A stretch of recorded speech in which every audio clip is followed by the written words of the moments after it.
My neighbor's dog used my baby as a chew toy. Now they're suing me for thousands. I was still covered in my son's blood when the Johnsons walked into the hospital waiting room. How dare you, Karen Johnson says, loud enough for everyone to hear. How dare you let your son torture our Chewbacca? My hands won't stop shaking. James has been in surgery for 20 minutes. The doctor says his arm was shredded, possible nerve damage, maybe permanent disability. He's 8 and might never have full use of his right arm because their German Shepherd dragged him across our yard like prey. Get away from me, I managed to say. We have videos, Brad Johnson announces, holding up his phone. Your son throwing rocks at Chewbacca through the fence, tormenting him. We're filing charges. Michael jumps up from his chair.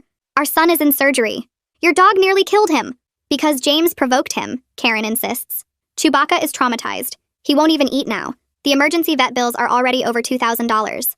I can't process this. Can't understand how they're talking about vet bills while my baby is on an operating table. A nurse approaches, asking them to lower their voices, but Karen's already pulling out papers from her purse. Our lawyer drafted this on the way here. $50,000 for Chewbacca's emotional distress and rehabilitation. Your son is a menace. Security arrives as Michael lunges forward. 2 guards separate them while I stare at the legal documents. My son's blood is literally still under my fingernails and they're serving me papers. Ma'am, they need to leave, the security guard says to me. But Karen's not done. Check your phone, Linda. I sent the video. Everyone will see what your son did. They're escorted out, but the damage is done. Other families in the waiting room are staring, whispering.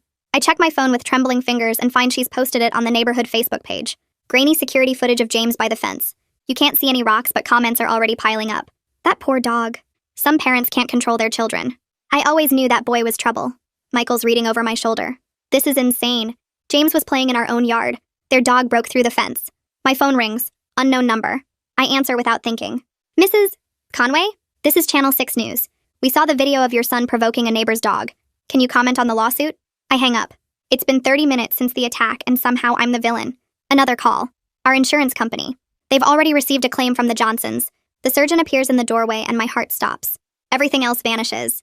He's pulling off his mask and I can't read his expression. James is out of surgery. We saved the arm, but there's extensive damage. He'll need multiple reconstructive surgeries, physical therapy for months, maybe years. Can I see him? Soon. He's asking for you. The surgeon pauses. The police need to speak with you. And animal control is here. In the hallway, 2 officers wait with clipboards. They've already interviewed the Johnsons. Already watched their video. One officer shows me a report with 6 previous complaints about Chewbacca. All dismissed. All blamed on the victims provoking him. But this time is different, the officer says. Your son's injuries are severe enough for criminal charges. Against the Johnsons? We need to investigate all parties. All parties. Like my 8-year-old might be criminally liable for being mauled. My phone buzzes constantly. Reporters, neighbors. The school asking about James's behavioral issues mentioned in the viral video. A woman approaches as the officers leave. She's been sitting nearby, heard everything. The Johnsons did this to my daughter 2 years ago, she whispers. Their last dog. Same exact thing. Said she provoked it, sued us. We lost our house fighting it. They've done this to 4 families I know of. I grab her arm before she can walk away. My voice comes out shaky, but I need those names. She pulls out her phone and her thumbs move fast across the screen. My phone buzzes seconds later with a text containing 4 names and addresses. Martinez family, daughter bid on face, settled for $8,000. Chen family, son bid on leg, lost lawsuit, paid $12,000. Rodriguez family, toddler bid on hand, moved away after harassment. Anderson family, elderly woman bit walking past their yard, settled for $5,000. Each entry includes dates and brief notes about how the Johnsons blamed the victims and threatened legal action. Diane squeezes my hand hard and tells me to fight them. Then she's gone and I'm staring at my phone trying to process that this has happened 4 times before and nobody stopped them. A nurse appears in the doorway and says I can see James now. I follow her down a hallway that smells like cleaning solution in fear. The recovery room is small and cold. James lies in a bed that makes him look tiny. His right arm wrapped in thick white bandages and suspended in some kind of sling contraption. His eyes are half open and unfocused from the drugs. I move to his side and touch his left hand carefully. He blinks at me slowly and his voice comes out slurred when he asks if Chewbacca is okay. The question hits me like a punch. My baby just had his arm shredded and he's worried about the dog that did it. I tell him Chewbacca is fine and that he needs to rest. He closes his eyes again, and I stand there watching his chest rise and fall, counting each breath like it's proof he's still here. Michael comes in 20 minutes later with coffee and we set up a rotation. One of us stays while the other tries to sleep in the waiting room chairs. The night drags. James wakes up every hour or so, confused and in pain.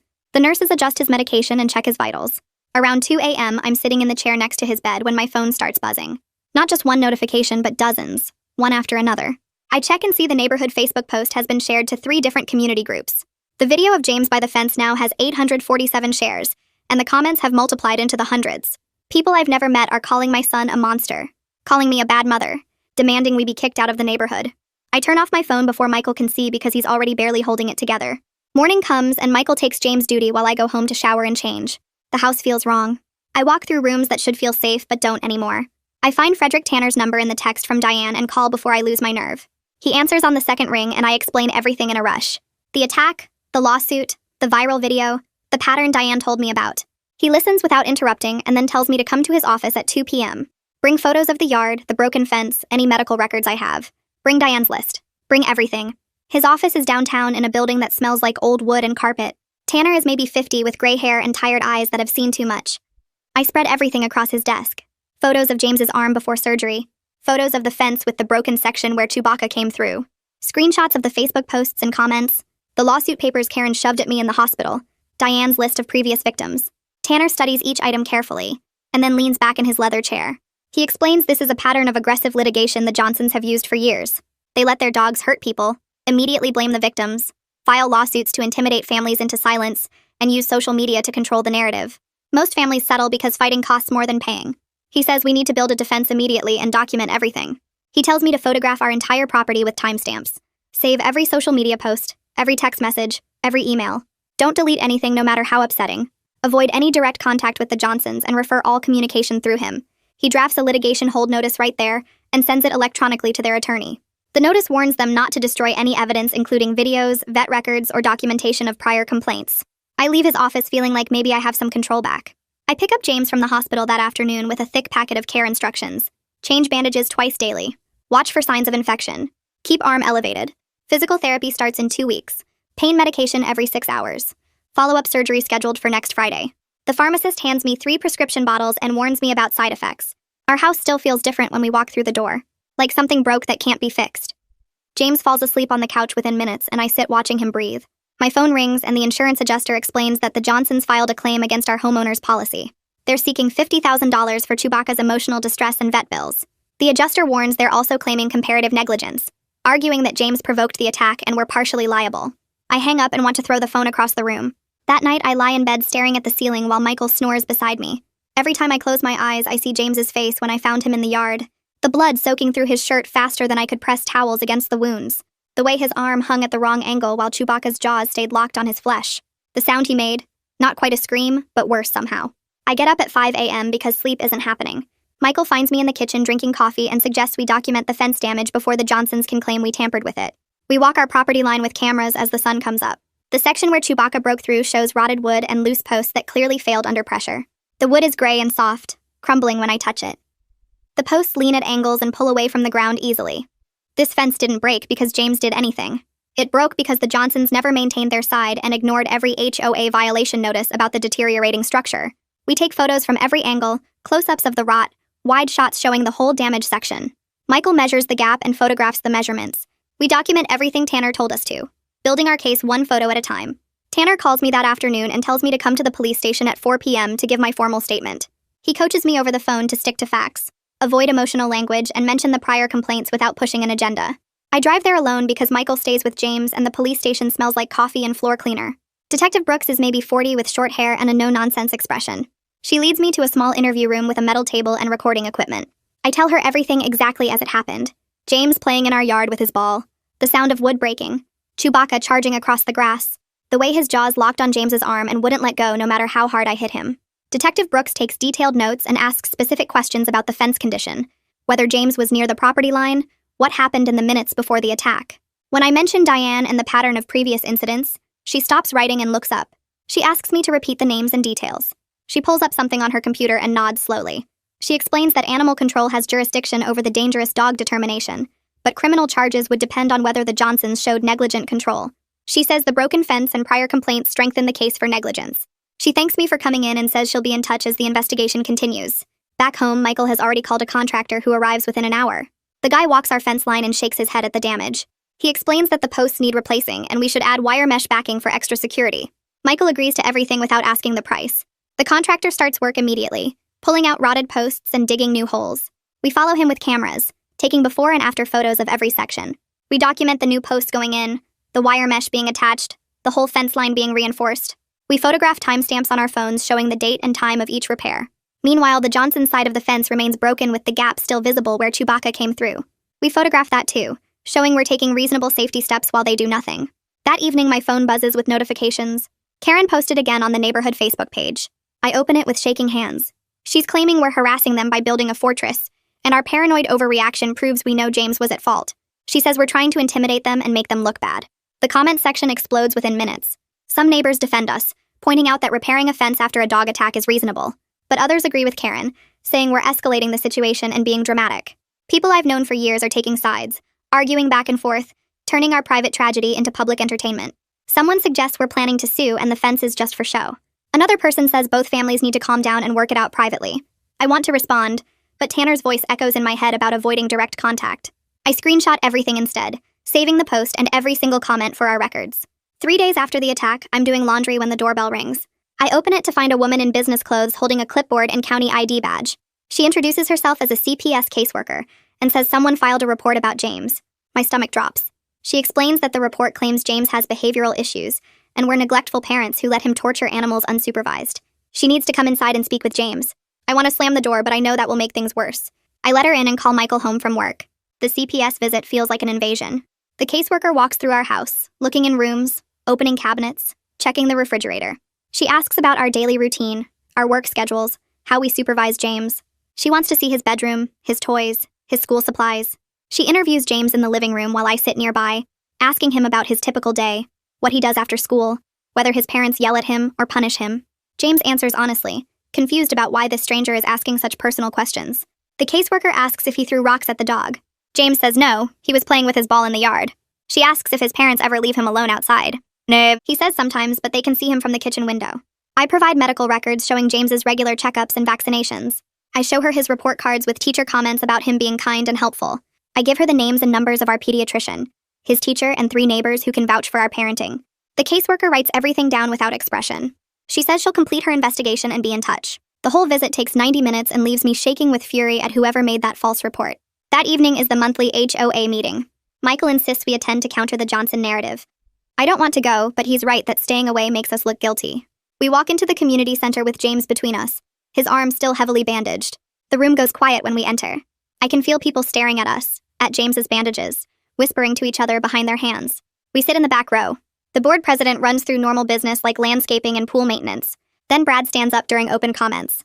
He proposes a new rule requiring aggressive children to be supervised outdoors at all times. He says the neighborhood needs protection from kids who torment animals and cause dangerous situations. Several people nod in agreement. Michael starts to stand, but I grab his arm. The board president looks uncomfortable and says this isn't the proper channel for rule changes. She tables the discussion for the next meeting, but the damage is done. People are nodding, buying into the lie that James is the problem. We leave before the meeting ends because I can't stand the stares and whispers anymore. The next morning, Tanner calls with an update. He filed public records requests with Animal Control, the police department, and the HOA for all documentation related to Chewbacca and prior complaints. He explains this will take a few weeks, but should reveal the pattern the Johnsons have been hiding. He says government agencies have to respond to these requests and can't hide information. The records will show every complaint, every incident report, every violation notice. He sounds confident that the paper trail will support our case. 2 days later, I get a call from James's school. The principal wants to meet with us and James to address rumors spreading among students. I drive James to the school the next morning and we sit in the principal's office with his teacher. The principal explains that some kids are saying James is mean to animals. Others are saying he got what he deserved. Some parents have called asking questions. The school wants to get ahead of any bullying before it gets worse. I explain the truth about the attack, show them the medical records and police reports. I tell them about the viral video and the Johnson campaign to blame James. The teacher looks horrified. She says she'll talk to her class about responsible pet ownership and not spreading rumors. The principal agrees to send a note to all parents clarifying that rumors about the incident are not appropriate topics for discussion. James sits quietly through the whole meeting, staring at his bandaged arm. On the drive home, he asks if kids at the school hate him now. I tell him no. They just don't understand what really happened yet. But I'm not sure I believe my own words. That afternoon, I drive back to the school with a folder full of documents. Medical records showing James's injuries, photos of the broken fence, the police report listing 6 prior complaints about Chewbacca. The principal and James's teacher meet me in the main office. I spread everything across the desk and walk them through what really happened. James was playing in our yard. The dog broke through a rotted fence. The attack was unprovoked. The Johnsons immediately blamed James and launched a social media campaign before he was even out of surgery. The teacher picks up the medical photos and her face goes pale. The principal reads through the police report twice. She asks if I'm comfortable with her sending a letter to all parents. I tell her yes, That's exactly what we need. She drafts it while I wait, explaining that rumors about students are inappropriate and asking families to support James's return to the school. She promises to monitor the situation closely and have the counselor check in with James daily. I thank them and leave feeling like at least one thing went right today. When I pull into our driveway 2 hours later, 3 news vans are parked on the street. Camera crews stand on our lawn. A reporter rushes toward my car as I park. I grab James and we hurry to the front door while cameras film us. Michael opens the door and pulls us inside. He's already closed all the curtains. The doorbell rings constantly. Reporters shout questions through the door about the lawsuit and the viral video. Michael tells me they showed up an hour ago after someone called the tip lines. I peek through the curtains and count 5 different stations. A cameraman is filming our house from multiple angles. I grab my phone and start recording video of them on our property. I take photos of the news vans blocking our driveway. Michael photographs the reporters on our lawn and the equipment they've set up. We document everything with timestamps. The harassment continues for 90 minutes before they finally leave. I save all the photos and videos to 3 different places in case we need proof later. The next morning, Animal Control calls. They've scheduled a dangerous dog hearing for 2 weeks out. The hearing officer will review all evidence and determine if Chewbacca should be classified as dangerous. If classified, the Johnsons will have to follow strict rules about containment and insurance. I immediately call Tanner to tell him. He says this is our first real chance to present everything about the pattern of attacks. He'll prepare a packet of evidence including the 6 prior complaints, photos of James's injuries, and statements from other victims. He sounds confident that the classification will go through. The hearing will be open to the public, so the Johnsons can't hide behind their lawyer. I mark the date on our calendar and start gathering every piece of documentation we have. 3 days later, we're back at the hospital for James's follow-up appointment. The surgeon unwraps the bandages carefully and examines the surgical site. The incisions are healing, but the arm still looks wrong. Swollen, discolored. The surgeon presses gently on different spots and asks James if he can feel it. James says yes to some areas, but not others. The surgeon's expression stays neutral, but I can read the concern. He orders nerve conduction tests to measure how the signals are traveling through James's arm. He explains the next few weeks are critical. If the nerves are going to heal, we should see improvement soon. If not, the damage might be permanent. He schedules the tests for next week and says we'll know more then. James asks if his arm will work normally again. The surgeon says he hopes so, but can't make promises. We leave with new prescriptions and more questions than answers. That evening, I text Diane and ask for the contact information of the other families she mentioned. She sends me 4 phone numbers. I create a private group chat and introduce myself. Within an hour, all 4 families respond. We start sharing our stories, and the similarities are disturbing. Each family says the Johnsons blamed the victim immediately. Each faced aggressive lawsuits. Each dealt with social media attacks. One woman sends screenshots of Karen's posts about her daughter from 3 years ago. The language is almost identical to what she posted about James.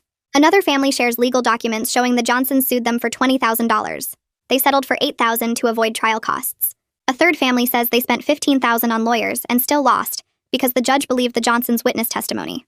We realize we're looking at a deliberate pattern that's been working for years. These people have perfected a system of attack and profit. The public records requests start arriving in Tanner's office. He calls me to go over what they found. Animal Control received 6 formal complaints about Chewbacca over 18 months. A jogger reported being chased and bitten. A mail carrier documented aggressive behavior. 2 separate children were cornered and threatened. Each time the Johnsons provided videos or witness statements claiming provocation. Animal Control issued warnings but took no action. Tanner sends me copies of everything. I read through each complaint and see the same pattern. The victims describe unprovoked aggression. The Johnsons claim their dog was defending itself. Animal Control sides with the dog owners. The complaints get filed away. Nobody connects the pattern until it's too late and another child is in the hospital. I dig deeper into the court records and find something worse. The Johnsons filed 3 previous lawsuits against neighbors for emotional distress to their dogs. The first case settled for $5,000. The second settled for $8,000. The third went to trial and the neighbors lost. The judge awarded the Johnsons $15,000 plus legal fees. I read through the court documents and my stomach turns. These people have turned their aggressive dog into a profit center. They let him attack. They blame the victim. They sue for damages. They either get a settlement or win in court. Then they move on to the next target. James is just the latest in a long line of victims they've exploited. Our insurance adjuster calls the next day. The company is investigating the Johnson claim, but she warns me that defending it could cost more than settling. Legal fees add up fast. Even if we win, we might spend $20,000 on lawyers. The Johnsons know this. They're counting on us being too scared or too broke to fight. The adjuster suggests we consider a settlement offer if one comes. I tell her absolutely not. Settling would validate their lies. It would put money in their pockets. It would leave them free to do this to another family. I don't care what it costs. We're fighting this. I meet with Tanner the following morning to discuss next steps. He suggests filing for a temporary no-contact order against the Johnsons. We document everything. The lawsuit served at the hospital while James was in surgery. The social media posts attacking James. The Facebook messages Karen sent directly to me. The attempts to contact us through neighbors. Tanner prepares the filing and we submit it that afternoon. The hearing is scheduled for next week. If granted, the Johnsons won't be able to contact us except through lawyers. They won't be able to post about us online. They won't be able to harass us while we prepare for the dangerous dog hearing. 2 days later, the CPS caseworker returns for her follow-up visit. She spent the past week interviewing people. Our neighbors on both sides. James's teacher and the school counselor. Our pediatrician. She sits in our living room with her notes and asks follow-up questions. How long have we lived here? What's our relationship with other neighbors? Has James ever had behavioral issues at the school? I answer everything honestly while Michael sits beside me. She tells us the investigation is almost complete. Everyone she spoke with described us as good parents. James's teacher called him one of the kindest kids in her class. Our pediatrician provided records showing consistent care. The neighbors said James is polite and well-behaved. She closes her folder and says she'll have a final determination within a few days. Tanner assured me earlier that CPS would see through the false allegations. I hope he's right. The CPS determination arrives in writing 2 days later, and I file it with our growing stack of documents that might save us. James's first physical therapy appointment is scheduled for the following Tuesday at a clinic 20 minutes from our house. I drive him there with his arm still wrapped in protective bandages, watching him stare out the window without saying much. The therapist introduces herself and explains she'll start with gentle range of motion exercises to see what James can do. She asks him to try lifting his arm, just a little bit, and I watch his face go pale as he attempts the movement. His arm trembles and barely rises an inch before he gasps and pulls it back against his chest. The therapist stays calm and suggests trying a different exercise, but James is breathing too fast now, his eyes wide and fixed on his bandaged arm. She stops immediately and kneels down to his level, telling him it's okay, and they'll take this as slow as he needs. But James can't hear her because he's somewhere else, back in our yard with Chewbacca's teeth tearing into his flesh. I hold him while he shakes and cries, and the therapist gives us privacy until he calms down enough to leave. She walks us out and hands me a modified plan that starts with even gentler exercises he can do at home, building up to what they tried today. I thank her and get James to the car, but I can see the fear in his eyes when he looks at his arm, like he's wondering if it will ever work right again. That night, I call Tanner and tell him about the therapy session. He listens and then suggests we need to get ahead of the narrative before the Johnsons twist this into more ammunition. We spend an hour on the phone crafting a social media statement that sticks to facts without attacking anyone. I write it carefully, explaining that James was playing in our yard when the dog broke through a rotted fence section. I mention he's recovering from surgery and facing months of physical therapy. I state we're cooperating with all investigations and ask for privacy during this difficult time. Tanner reviews it and approves, so I post it to the neighborhood page and my personal accounts. The responses start coming in within minutes, and they're mixed like Tanner warned. Some people double down on defending the Johnsons, but others send private messages apologizing for believing the initial story. 3 neighbors send me photos they took of the Johnsons' fence over the past year, showing how the wood deteriorated and posts loosened. They explain the HOA sent violation notices months ago, but the Johnsons never fixed anything. I forward everything to Tanner and he adds the photos to our evidence file. 2 days later, Tanner receives a formal proposal from the Johnsons' attorney requesting court-ordered mediation in the civil suit. Tanner calls me to explain that mediation is often required anyway before a case can go to trial. He says it gives us a chance to present our evidence in a less formal setting and see if the Johnsons will negotiate, but he doubts they'll bargain in good faith based on their pattern of behavior. I agree to the mediation because Tanner thinks it's worth trying and it's scheduled for 3 weeks out. Meanwhile, the dangerous dog hearing arrives faster than I expected. Animal Control schedules it at their administrative offices, and Tanner comes with us to present evidence. The hearing officer sits behind a desk with thick folders of documents spread in front of her. Animal Control presents first, showing the 6 prior complaints about Chewbacca, along with photos of James's injuries and the broken fence. They walk through each previous incident where someone reported aggressive behavior, and the pattern becomes obvious when laid out chronologically. The Johnsons arrive with their own attorney, a sharp-dressed man who immediately objects to the inclusion of prior complaints. He argues Chewbacca is a loving family pet, who only reacts when provoked by aggressive children. Their attorney presents character references from friends saying the dog is gentle and well-behaved. He shows vet records indicating regular checkups and vaccinations, trying to paint a picture of responsible ownership. The hearing officer reviews everything methodically, taking notes and asking questions. She examines the vet records closely, looking for any history of abuse or trauma that might explain Chewbacca's aggression. The records show nothing unusual, just routine care and normal behavior during exams. She studies the photos of James's injuries for a long time, and I watch her expression shift from neutral to concerned. The hearing stretches past 2 hours as both sides present arguments and evidence. Karen sits across the room glaring at us the entire time, while Brad whispers constantly to their attorney. Finally, the hearing officer closes the folders and delivers her decision. Based on the severity of James's injuries, the pattern of prior complaints, and the evidence of the fence failure, she classifies Chewbacca as a dangerous dog under county regulations. The classification requires the Johnsons to maintain liability insurance of at least $100,000, secure the dog in proper containment with reinforced fencing, and muzzle him whenever he's in public spaces. Karen starts to argue, but the hearing officer cuts her off and explains the decision is final unless they file an appeal. We leave the building, and I feel something close to relief for the first time in weeks. At least now there's an official acknowledgement that Chewbacca is a threat. Tanner warns me not to celebrate yet because the Johnsons will almost certainly appeal. Sure enough, 2 days later, he calls to say they filed an appeal of the dangerous dog classification. But Tanner explains the classification stays in effect during the appeal process, so the restrictions on Chewbacca are enforceable right now. For the moment, at least, there are official rules that might protect other children from what happened to James.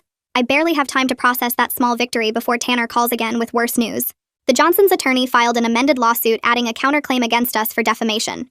They claim my social media post and our cooperation with other victims amounts to a coordinated campaign to destroy their reputation and cause them emotional distress. They're seeking $75,000 in damages on top of their original claims about Chewbacca. The counterclaim lands like a punch to the stomach because I know exactly what it is. Pure intimidation designed to scare us into silence. And it works because now I'm afraid to say anything publicly about what happened. Tanner assures me the defamation claim is baseless since I only stated facts and didn't make false accusations. But the stress of potentially losing our house to legal fees keeps me awake every night, staring at the ceiling and calculating worst-case scenarios. Michael tries to stay positive, but I can see the worry in his face when he thinks I'm not looking. We're doing everything right, following every rule, and the Johnsons keep finding new ways to attack us. The medical bills keep growing, James is struggling with therapy, and now we're facing expanded legal claims that could bankrupt us even if we win. 3 days after the counterclaim arrives, my phone rings with a number I don't recognize. I almost don't answer, but something makes me pick up. A woman's voice asks if I'm Linda Conway, and when I confirm, she identifies herself as an HOA board member, whose name I barely recognize. She says she needs to tell me something that's been bothering her for months. Brad Johnson has been pressuring the board to side with them in neighborhood disputes, she explains. He's been doing it for over a year, using his position as a longtime resident to intimidate newer board members. She admits she voted with the Johnsons multiple times out of fear of becoming their next target. The guilt has been eating at her since James's attack, watching them do to us what they've done to others. She apologizes for enabling their behavior and offers to provide a written statement about Brad's intimidation tactics if it would help our case. I thank her and immediately call Tanner to tell him about the conversation. He says a statement from a board member about the Johnsons' pattern of manipulation could be valuable evidence and he'll reach out to her directly. 2 days later, my phone rings with a local number I don't recognize. I answer carefully, and a woman introduces herself as a reporter from the county newspaper. She says she's been following the story and wants to understand what really happened, not just get quotes for a sensational piece. Her tone is different from the TV crews who camped outside our house, less aggressive and more curious. She asks if I'd be willing to talk about the incident and the lawsuit, explaining she's been researching the Johnsons and found some interesting patterns in public records. I tell her I need to check with my attorney first, and she gives me her direct number, saying she'll wait to hear from me. After we hang up, I immediately call Tanner and explain the situation. He asks about her questions and tone, then suggests meeting with her off the record to provide context and documentation. He warns me not to say anything that could be used against us in court, but thinks showing her the pattern of complaints and lawsuits might help shift public opinion. The next afternoon, I meet the reporter at a coffee shop 3 towns over where nobody knows me. She's younger than I expected, maybe 30, with a notebook and recorder on the table between us. I spread out copies of the animal control complaints, the HOA violation notices about the fence, and the list of families Diane gave me. The reporter studies each document carefully, taking notes and asking specific questions about dates and details. When I show her the timeline of how the Johnsons operated with previous families, her expression shifts from professional interest to genuine shock. She says this is much bigger than a neighborhood dog controversy. This is a story about people who weaponize the legal system to intimidate and silence victims. She asks if the other families would be willing to talk, and I give her their contact information with permission. We talk for over an hour, and by the end, she's promising to investigate thoroughly before publishing anything. I drive home feeling like maybe the truth will finally come out in a way that matters. That same evening, Michael gets a call from his boss asking him to come in early the next morning for a meeting.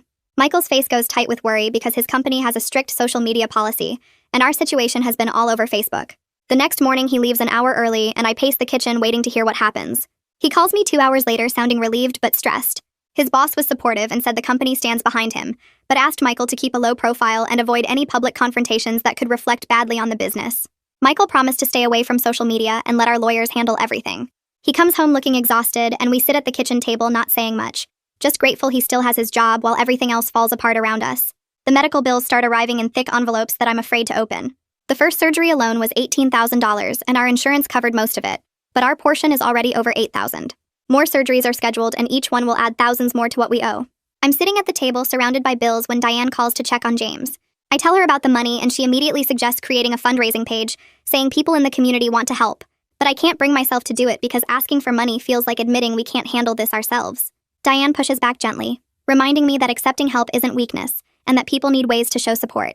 I promise to think about it, but after we hang up, I just stare at the bills and feel ashamed that we're drowning financially on top of everything else. 3 days later, Detective Brooks calls with news that makes my hands shake. She says a neighbor 2 houses down reviewed their doorbell camera footage from the day of the attack and found something important. The video shows the moments right before Chewbacca attacked James. Brooks sends me the file, and I watch it on my laptop with Michael standing behind me. The footage is grainy but clear enough to see James playing with a ball in our yard, nowhere near the fence. He's just throwing the ball up and catching it, completely absorbed in his own world. Then Chewbacca suddenly bursts through the fence section and charges straight at James. There are no rocks, no tormenting, no provocation of any kind. James was just playing in his own yard when the dog attacked him.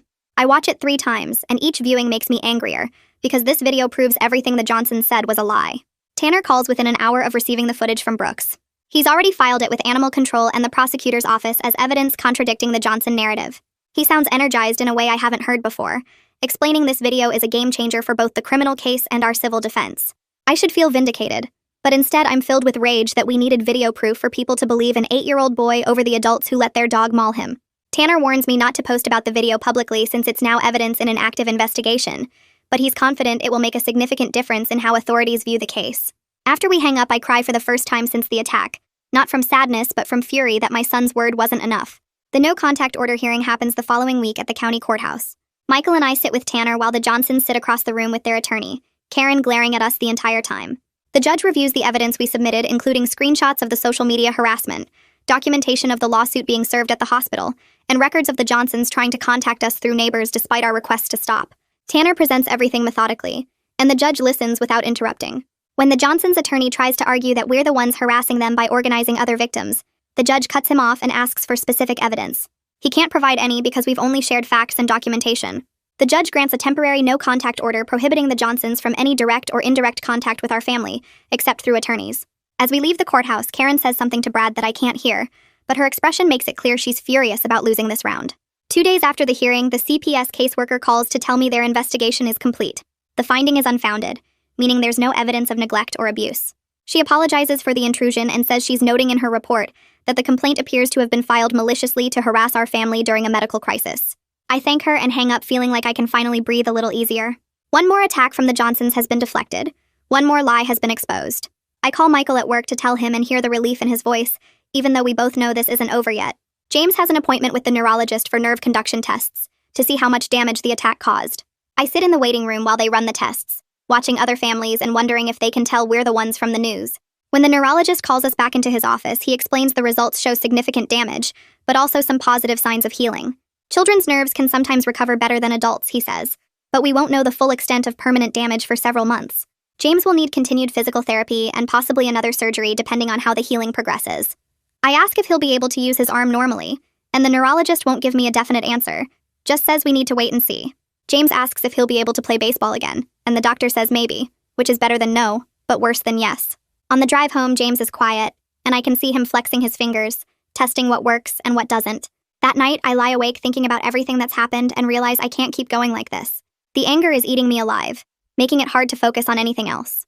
I'm snapping at Michael over small things, crying at random moments, having intrusive thoughts about confronting the Johnsons that scare me with their intensity. The next morning, I search for therapists who specialize in trauma and find Catherine Novak, whose profile mentions she works with families dealing with violence and legal stress.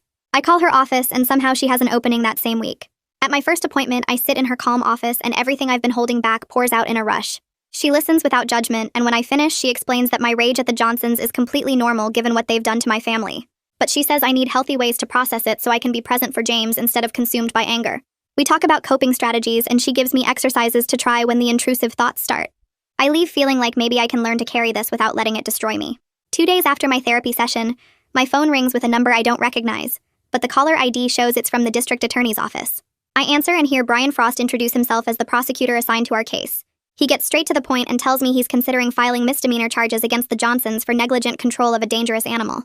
I feel a flash of anger because I wanted felony charges, something that would really make them pay for what they did to James.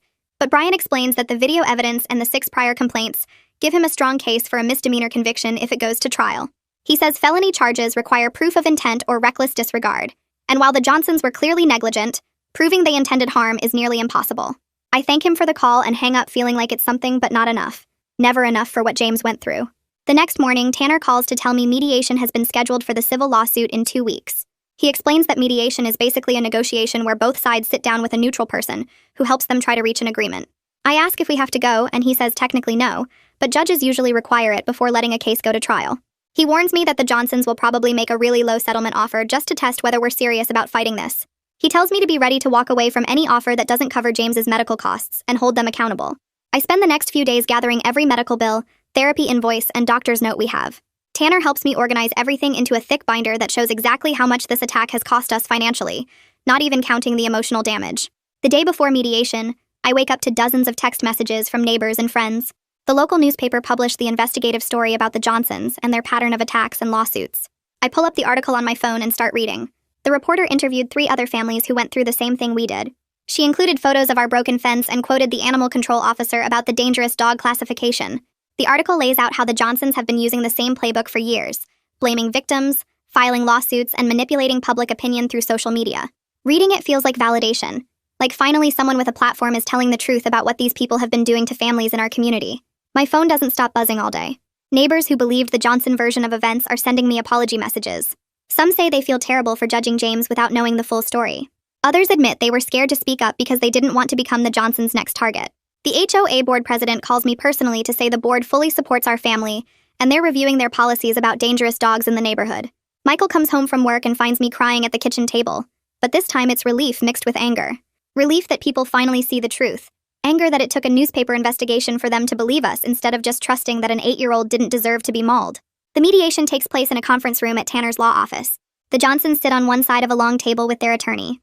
We sit on the other side with Tanner. The mediator is a woman in her 50s who explains the ground rules about respectful communication and confidentiality. Karen and Brad won't look at us directly, which feels like a small victory after all their aggressive confrontations. Their attorney opens by saying his clients are willing to drop their lawsuit if we pay $10,000 toward Chewbacca's vet bills and sign a paper saying we won't talk about what happened. I feel my hands clench into fists under the table. Tanner stays calm and pulls out the binder we prepared. He walks through James's medical costs, the upcoming surgeries, the physical therapy that could last years. He presents a life care plan from James's doctors showing the total costs could go over $100,000. He slides copies across the table, and I watch their attorney's face change as he reads through the documentation. The mediator asks the Johnsons if they understand their dog has been officially classified as dangerous by animal control. She mentions they're facing criminal charges, and the video evidence doesn't support their claims about James provoking the attack. Their attorney asks for a private caucus, and they leave the room for over an hour. When they come back, something has shifted. Karen's aggressive posture is gone, and Brad looks defeated. Their attorney suggests we take a break and reconvene after lunch. Tanner and I walk to a nearby cafe, and he tells me he thinks they're starting to realize they can't win this fight. The newspaper article destroyed their credibility, and the evidence is overwhelming. He says we need to stay firm on our demands, but be willing to negotiate on the details. After 6 hours of back-and-forth negotiation, we finally reach an agreement. The Johnsons will pay all of James's medical expenses, including any future surgeries and therapy sessions. They have to fix their fence at their own cost and keep it maintained properly. They'll cover our legal fees, which have been adding up fast. They have to delete all their social media posts about the incident and stop talking about it publicly. In exchange, we agree not to sue them for additional damages beyond the medical costs, and we have to keep the settlement terms private. I want to push for more, want to make them suffer like James suffered, but Tanner reminds me this gets us what we need most, which is James's medical care covered and protection from their harassment. We sign the papers and leave without saying a word to them. The criminal case keeps moving forward even after the civil settlement. Brian Frost files the misdemeanor negligent control charges officially. The Johnsons' attorney negotiates a plea agreement where they admit guilt, pay a $2,500 fine, and agree to follow all the dangerous dog rules, including eventually giving Chewbacca to a qualified handler who specializes in aggressive dogs. It's not jail time, but it's a criminal conviction on their record, and it forces them to rehome the dog that hurt my son. I tell Brian I'll take it because at least it's something official that says they were wrong and we were right. James's school sends a letter to all the parents explaining that the rumors about James were completely false. The letter asks families to help create a supportive environment when James comes back to the school. His teacher puts together a presentation for the class about being responsible with pets and why it's important not to spread rumors about people. The school counselor calls me to set up a transition plan for James's return, including accommodations for his physical therapy schedule and extra support if other kids give him trouble. 2 months after the attack, James can use about 60% of his arm strength and do most normal things with some adjustments. He can't throw a baseball as hard as before, and writing for long periods makes his hand cramp up. But he can feed himself, get dressed, and play video games, which makes him happy. The physical therapist is positive about his progress and thinks continued therapy will help him get back more function. She's honest that he might always have some problems with that arm, but she's seen kids recover better than anyone expected. I watch James work through his exercises and see him pushing through the pain without complaining. He's tougher than I ever knew, and I'm trying to learn from his ability to keep going forward instead of staying stuck in anger about what happened. Catherine suggests I look into support groups for families who went through dog attacks, and 3 weeks after the settlement, I walk into a community center basement for my first meeting. 6 other parents sit in a circle sharing stories that sound exactly like mine, talking about the fear that never really goes away, and the anger at people who blame kids for being hurt. A woman named Sarah tells us about her son who still won't go near any dogs 2 years after being bitten, and another mom describes losing custody during her divorce because her ex used the attack to paint her as neglectful. I share what happened to James, including the lawsuit and the social media nightmare, and everyone nods like they understand completely, because they lived through the same tactics. After the meeting, 3 parents ask if I'll help them push for stronger dangerous dog laws at the state level, saying my case got media attention and legislators might actually listen. I take their contact information and promise to think about it, realizing this trauma might turn into something useful if we can prevent other families from suffering. The group meets every 2 weeks, and I keep going because it's the only place where I don't have to explain or justify what we went through. During the 4th meeting, I notice a for sale sign went up at the Johnson house. Michael saw it that morning and texted me a photo, and I feel this weird mix of relief and satisfaction, knowing they can't face the neighborhood anymore. The sign says the house is priced to sell fast, like they want to get out as quickly as possible. Diane messages our group chat saying she drove past and saw Karen loading boxes into a moving truck, not making eye contact with anyone. 2 days later, animal control calls to tell me Chewbacca's transfer got approved, and a licensed handler picked him up that morning. The officer explains the handler works with aggressive dogs and has the right setup to keep everyone safe, which is more than the Johnsons ever managed. I ask if they'll face any other consequences, and she says the criminal conviction stays on their record, the fine is paid, and they're banned from owning dogs in this county. It's not perfect justice, but it's something real and official. 3 months after the attack, I'm watching James play video games with both hands. His right arm's still weaker, but functional enough for most things. The physical therapist says he's recovering better than she expected, and might get back 80% of his strength with continued work. He goes to therapy twice a week without complaining and does his exercises at home even when they hurt. The neighborhood feels different now, like people actually see us instead of just believing whatever story gets posted online. Families stop by with meals or offers to help with James's medical appointments. The HOA sent a formal apology letter and changed their policies about investigating complaints before taking sides. Our insurance covered most of the medical bills, and the settlement takes care of the rest, so we're not facing bankruptcy like Diane's family did. I still see Catherine every week because the anger and fear don't just disappear, but I'm learning to live with them instead of letting them control everything. James asks if we can get a dog someday, which surprises me until I realize he's not scared of all dogs, just that one. I tell him maybe when he's older and we'll research breeds carefully and do everything right. Michael and I are talking about moving to a different neighborhood for a fresh start, somewhere the Johnsons never lived and nobody knows what happened. But we're not rushing the decision because James is comfortable here now and his friends rallied around him once the truth came out. The scars on his arm are permanent reminders of what happened, thin white lines that will fade but never fully disappear. Some mornings I still wake up thinking about that day, seeing his blood on my hands and hearing Karen's voice in the hospital. But then James walks into the kitchen asking what's for breakfast, and I remember we made it through the worst part. The legal nightmare is over. The Johnsons are gone and my son is safe. I can finally take a full breath without feeling like something terrible is about to happen. That's the story from my side. But you know what? Your perspective always flips things in the best way. Drop a comment and tell me how you see it. I'll be reading.